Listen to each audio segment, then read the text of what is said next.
Parti mill-Learning Support Educators li ġew appuntati 3 snin ilu se jiżdiedu fil-paga wara aġġustament fl-iskala tas-salarju tagħhom. Dan bis-saħħa ta' ftehim milħuq bejn il-Gvern u l-Unjin tal-Għalliema l-MUT hekk kif dawk magħrufa bħala LSC2 saħansitra se jieħdu l-arretrati dovuti. B'dan il-ftehim dawn l-edukaturi li jgħinu l-tfal b'attenzjoni partikolari fil-klassi se jitilgħu żewġ tarġiet fl-iskala tagħhom tax-xogħol. Dwar dan huwa news tkellem mal-President tal-MUT Marco Bonnici.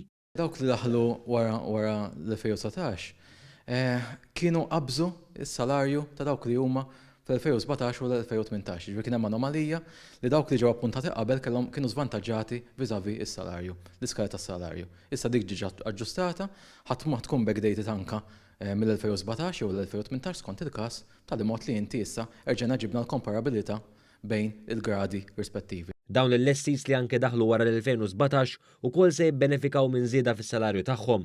Il-Ministru għall-Edukazzjoni Owen Bonnici esprima s-sodisfazzjon tiegħu brabta ma' dan il-ftehim milħuq.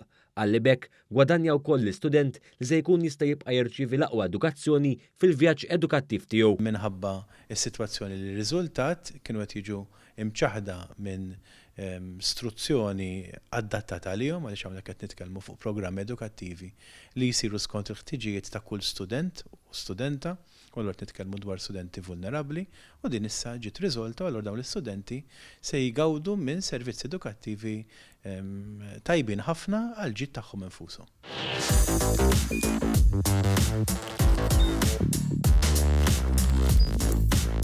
Idħol fuq one.com.mt u hemmhekk tista' tara l-programmi kollha li jxandru fuq One permezz ta' One Play.